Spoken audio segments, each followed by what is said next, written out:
Welcome back to Valley Boys TCG. CK is back here with some more Godzilla gameplay. I mentioned it briefly in the last one. I know I haven't been doing much lately. I'm going to try to get a few more gameplays out. This may be the last one with commentary. I have a few other ones that I want to try just letting it be au naturel, just natural sound. A little less production, a little more raw. We'll see how it goes. Y'all let me know how you feel about those videos once they drop. But here I have the next round here, local playing, still playing Mothra. And we're going up against tried and true El Atomic Vato himself, Leo, with Sacred Guardian Beast, which is one that I think when this set first dropped, we were all kind of like, how does this deck really, is it anything? And slowly, I think most of us at locals, or a good amount of us, have finally started playing the deck and really getting a feel for it. It's kind of fun. It's very interesting stack deck. So he gets to 3, which means we can get some things online. That means we can Yakatsugi and get the new Mothra larva on board here, turn 1, which means we're going to get some interesting pieces. Now, it probably won't be enough to do much. We'll get the invade 2, and then we're going to go ahead and go into counter step. So, I mean, it will push him back 1. We will be able to get into, it looks like we're looking for that Rainbow Mothra. There it is. Rainbow Mothra comes in. We have the base in play. So we will push him back to zone 2. So, we'll slow him down. Yeah, not a bad start there. I know I mentioned in the last video, like, I don't know how I feel about the Rainbow Mothra. The pushback is cute, but I think it only works in certain niche situations. Like doing it early on here to really slow him from doing much. But it kind of counters what you want to do. You can't do as much, you can't play as much when you keep pushing them back, and then the counter is not as good when if you push them back from 6 to 5, when the counter doesn't push them back. If they're at 7, you push them back to 6, then when you counter them, they'll go to 5 instead of what you could have knocked them to 4. So the Bully Mothra stuff, I'm starting to rethink how I would want to approach Mothra, but set 4 is going to give us some other stuff to play, other things. We do get to do the fun Eternal Mothra stuff, so we get a second pushback here, 2 turns in a row. So Bully Mothra is living up to the name and being a bully here. Bully Mothra is not an official name, it's just something I like to call it because you're shoving your opponent back. But we get to shove him back 1 zone again. And we have a nice 10k counter sitting on board. Although we haven't adjusted the math on our little screen there.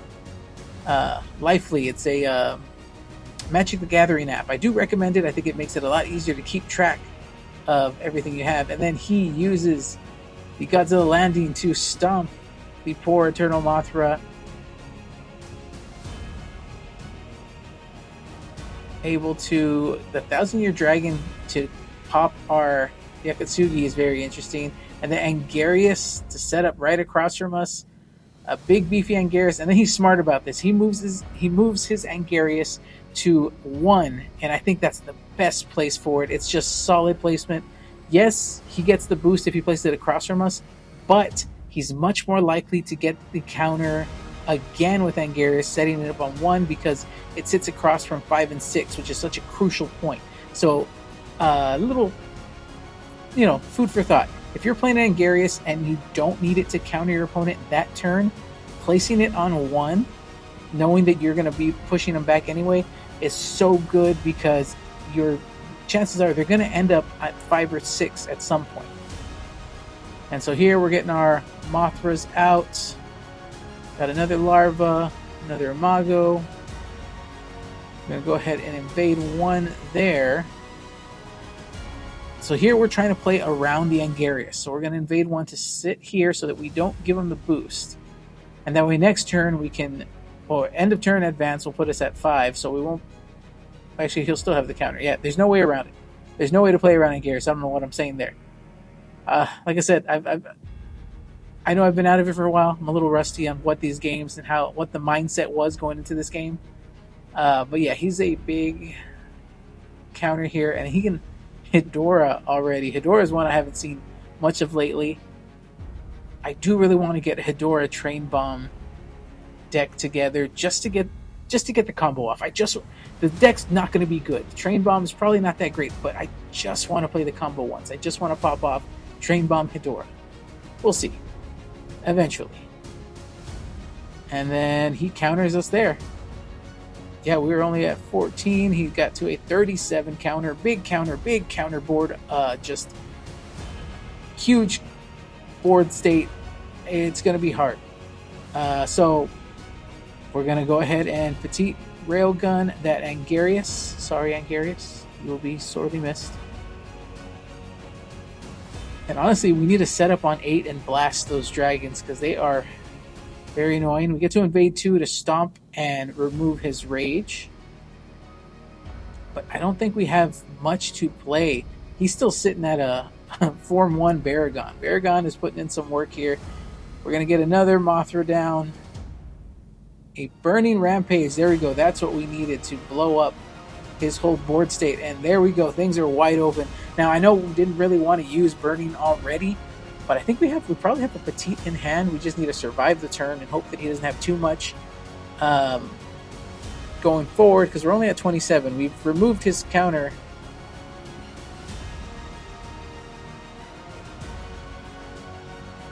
So sitting all right. We see another 1,000-year dragon come down.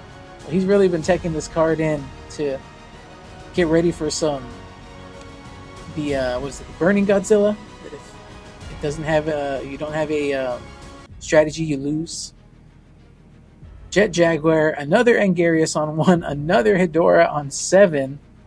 This feels very familiar, doesn't it? Very similar board state to what he had. I think 1, 7, and 8 are the exact same thing he had before I blew up the board. The only thing new here is Jet Jaguar. So, very funny turn of events.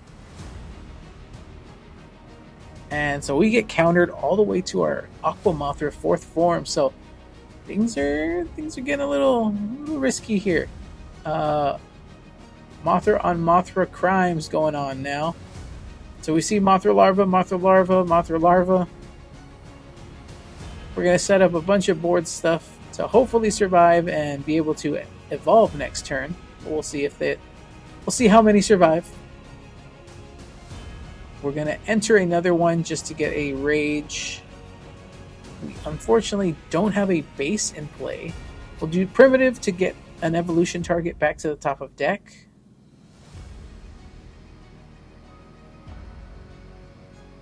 And then, yep, there's the Yakatsugi. So now we're adding up the counter that we have right now, and we're keeping in mind that this threat is 16. So we actually already have the counter on board. We'll go ahead and trigger our... Yep, we'll go into the green Mothra. Now, I know we put Rainbow Mothra on the top of the deck, but that's fine because it'll get shuffled back in to evolve next turn. That's kind of what we're aiming for, to evolve next turn, because we don't want to push him back already. We want the... I mean, it works the same way. We push him back and then we counter, does nothing. We counter, he ends up on 5 either way. So we decide just to put the green on board because I think just the green feels better. We got a nice 22 counter against his what was 16 threat. He is now the next Mothra. Like I said, it's a lot of Mothra on Mothra crime going on here. He's able to tuck more sources underneath, which can be a very, very risky thing for us. The way the Sacred Guardian Beast works, the more they have underneath, the more powerful the effects get, and the more destructive it gets, really. I guess Sacred Guardians is more of it's a destructive deck. And we see now he's got triple jets on board. Triple jet Jaguars.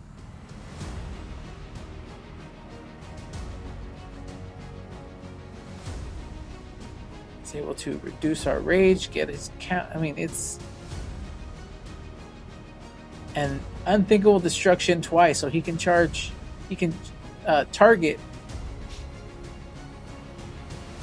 And it's that's a full board wipe. Yeah. Targets 1 and 2, and then targets 7 to destroy 6, 7, and 8. And gets the counter victory. Yeah, that is a complete destruction of Mothra. But hope you guys enjoyed the gameplay. Hope you guys come back for the next one.